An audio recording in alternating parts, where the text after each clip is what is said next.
Lee Sin is a favorite pick, especially among junglers. His high mobility, skill ceiling, and carry potential all make him very attractive as a pick. Due to his high skill ceiling though, most people play Lee Sin wrong.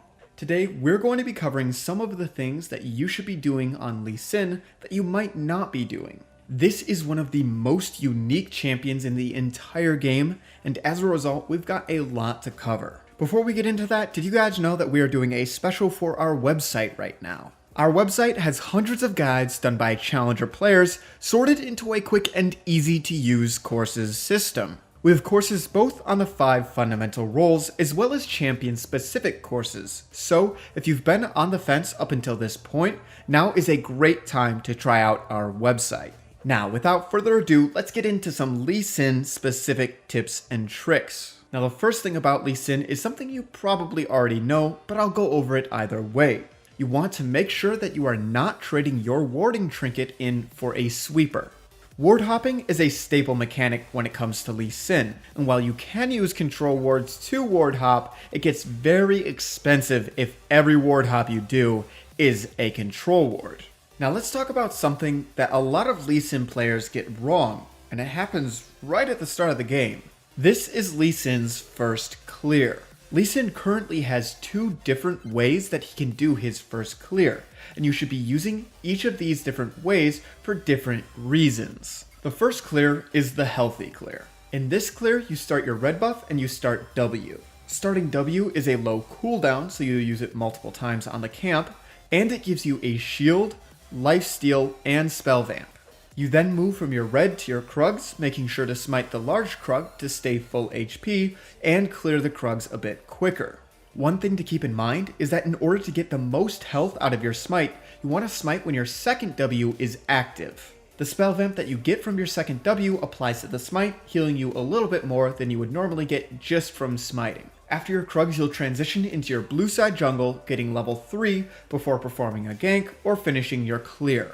You should be able to finish this clear at full HP, with either 1 or 2 pots left over. You can use your smite either on one of your blue side camps, or you can save it for the scuttle if you think a fight might break out there. This is a clear that you should typically take into something that you think might invade you. If you have plenty of health and your smite available when you arrive at your blue buff, then an enemy invade will hardly ever be successful. Now the second clear that you can be doing on Lee Sin is starting Q, and in this case you will start your bot side camp no matter what. The goal here is to get level 3 as soon as possible and invade the enemy's second buff. This is a route that you would take typically against something that you know is going to do a slower full clear like Nocturne. If you do it well enough, you can steal the enemy buff away from them and get a kill while you're at it. You should only start Q if you are looking to invade, because this is not as healthy of a clear, and on top of that, it's only a few seconds faster, meaning it's not really going to be worth it unless you need to get somewhere as soon as possible. Now, there are some high elo Lee Sin mains that will start Q on Lee Sin, and they've optimized the clear to the point where it will still be very healthy and very fast, but remember, you are not these players, so you should pick one or the other. Personally, I like to start W and clear as many camps as possible, but if you're the type of person that really likes to invade, that is also a very good option. Now, if we're gonna talk about Lee Sin, we have to talk about Ganks. Lee Sin is one of the best ganking junglers in the game, having multiple gap closers, and on top of that, a ton of damage. So when performing a gank on Lee Sin, what are we looking to do? One of the biggest mistakes that I see a lot of Lee Sin players making, especially in the lower elos, is as soon as they get into range, they'll just throw their Q out there willy-nilly. Remember, you don't always need to use your Q at max range. Sometimes it is better to walk closer to the enemy champion to give you a higher chance of landing your Q to guarantee you get as much damage as possible. If the champion is too far overextended and you are allowed to walk full melee range, then feel free to do that. But if they're not so far extended and they're going to be able to get to their tower in time, then it's better to read how the player is reacting to you being there. What I mean is if the player is zigzagging back and forth trying to throw you off for whenever you throw your Q, you can just walk up to them. If it doesn't look like they're attempting to dodge at all though, and they're just walking in a straight line straight towards their tower, then you can throw that Q right away and try and land it before they get to the tower. You also have the option of using a ward hop to get closer to the enemy champion to give you a better shot of landing that Q. If the enemy champion is in a wave of your own minions, then you don't need to use a ward to ward hop. Instead, you can just safeguard to a minion, and that will get you close too. Remember that whenever you are in combat, this is either with monsters or champions, you want to be making full usage of your passive.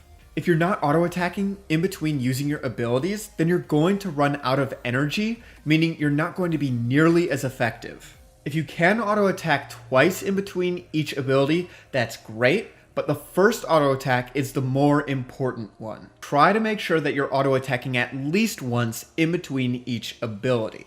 A Lee Sin without energy is pretty useless, so the faster you master this mechanic, the better. Now that we've covered the basics, let's talk about using Lee Sin's Q for mobility. This isn't something that's going to be super easy, and it's going to require a lot of awareness on your part, but you should be using your Q for mobility whenever possible. Instead of walking around walls, use your Q to go over walls whenever you're farming camps in the jungle. If you are making use of this every single time you go into the jungle, then you're going to have a lot more time where you're available to perform a gank. Another way that you can use the mobility that your Q gives you is to get away from any sticky situations that you might be in. If a fight breaks out in either jungle, then you can Q a monster that's over a wall and then take that Q, smiting the monster and escaping. If the enemy champion flashes after you, then you can just ward hop back over the wall, again creating distance, putting something in between you and the enemy champion. One really neat and easy to use trick on Lee Sin is you can Q the dragon and then immediately take the Q, walking to the other side of the dragon and using the dragon's knock-up to push you towards where you want to go. You can pair this with a ward hop in order to cover a lot of ground extremely quickly. You can also use your Q on any minions in lane as mobility as long as the Q won't kill them, or on Scuttle in the river. Remember, anything that you can damage with your Q is potential mobility. Staying aware of this fact is very hard to do, but if you're able to do it, your Lee Sin play will take a step up to the next level. Now, when thinking of Lee Sins of the highest tier, we always think about good mechanics. In order to be a god at Lee Sin, you have to have good mechanics, and you have to know the specific Lee Sin mechanics that exist. While there is a pretty much never-ending combination of mechanics and combos that you can do on Lee Sin, I'm going to give you 3 main ones. Remember, your creativity is going to be the limiting factor when it comes to Lee Sin, but either way, you're going to need to know these combos. Now, the first mechanic that we need to cover is the infamous Insect. Everyone knows this mechanic. In order to insect somebody into your own team, you need to land a Q, take the Q, then kick whoever your target is, and then flash behind them. Alternatively, you can ward hop behind them and then kick, but this will give them more time to react. This should be used if the enemy team has one priority target above all the other members that needs to die. Understand that if you're performing this move late game, that you're most likely going to be trading your own life for it. So make sure that that's worth it. Now, the second mechanic is using your W in tandem with your Q. You see, landing your Q and then immediately taking it makes it very easy for somebody to hit a line CC skill shot on you. For example, if you land a Q on Ahri, and then you take that Q into Ahri, she's just going to charm you. One way that you can try to avoid this is by ward hopping before you Q. This will give you a different angle, and sometimes the player will think that your ward hop is you taking the Q. This doesn't only need to be used for CC, it can be used to get around anything really. Now, the final mechanic that you need to know if you are going to be playing Lee Sin is how to break the limiters on your Q. You see, when you take your second Q, during the time that you're traveling, you're not allowed to use any other abilities except for W and Flash. You can break this, however, by Wing to something and then Qing in the middle of your W. This allows you to use E, R, active items, all in the middle of your second Q. You can use this to prep your kick faster on a target that you might be trying to insect into your team, for example, or to land immediate damage as soon as you land your Q. Again, the possibilities are endless, and you can really see that just by watching some of the Chinese Lee Sin montages that are out there. Now, the last thing that I do want to touch on are runes for Lee Sin. This is something that is very heavily debated in the Lee Sin community. Is it better to go Electrocute, or should you be going Conqueror? Is Dark Harvest viable? While all of these keystones are viable, I personally would recommend either Electrocute or Conqueror. Electrocute is going to be better if you like going a squishier lethality version of Lee Sin, whereas Conqueror is going to be better if you like to go Bruiser, where you can sustain through a fight doing a lot of damage and healing a lot. Electrocute's early game is a little bit better, whereas Conqueror scales a lot better into the late game. Now, that's all that we have for you for today's video on a bit of an intro to Lee Sin. If you haven't already, make sure to check out our website, GameLeap.com.